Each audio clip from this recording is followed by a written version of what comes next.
Civil હોસ્પિટલમાં હોબાળો. ઊન ભીંડી બજારમાં બે જૂથ વચ્ચે સામસામે થઈ બબાલ. લગ્નમાં એક સમાજના બે જૂથ વચ્ચે તલવાર ઉછળી. સામાન્ય બોલાચાલીમાં બે જૂથના લોકો એકબીજાને ચપ્પુ અને તલવાર મારી. સમગ્ર મામલો સિવિલ હોસ્પિટલ પહોંચતા સિવિલના કેમ્પસમાં બબાલ. સિવિલ હોસ્પિટલનો સિક્યુરિટી સ્ટાફ ન પહોંચી વળતા તાત્કાલિક પોલીસ બોલાવવાની નોબત. પોલીસે આવી સમગ્ર મામલો શાંત પાડ્યો. બંને જૂથના મળી 5-6 લોકો થયા ઈજાગ્રસ્ત.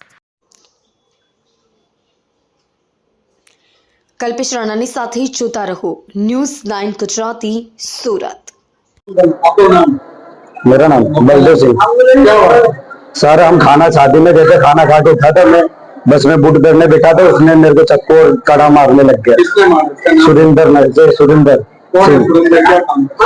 तो काम तो वही फेरा वरा चलाता है, गाड़ी चलाता है। कब बात है? बस अभी आधे घंटा पहले। कहाँ पे? इधर भिंडी बाजार। भिंडी बाजार कहाँ है?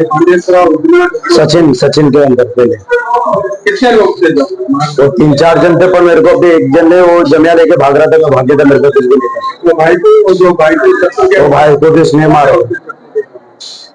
क्या कौन लगते हैं? वो मेरा बड़ा पप्पा है। तो क्या नाम है? पूनम सिंह। कहाँ पे रहते हैं? वो भिंडी बाजार में रहते हैं। क्या हुआ था लगन से? शादी में वो पहले पता नहीं क्या करता है, पहले दुश्मनी हमारे लाभ नहीं, मेरे दूसरे भाई लोग के लाभ के ओखले सर बड़े में रहते।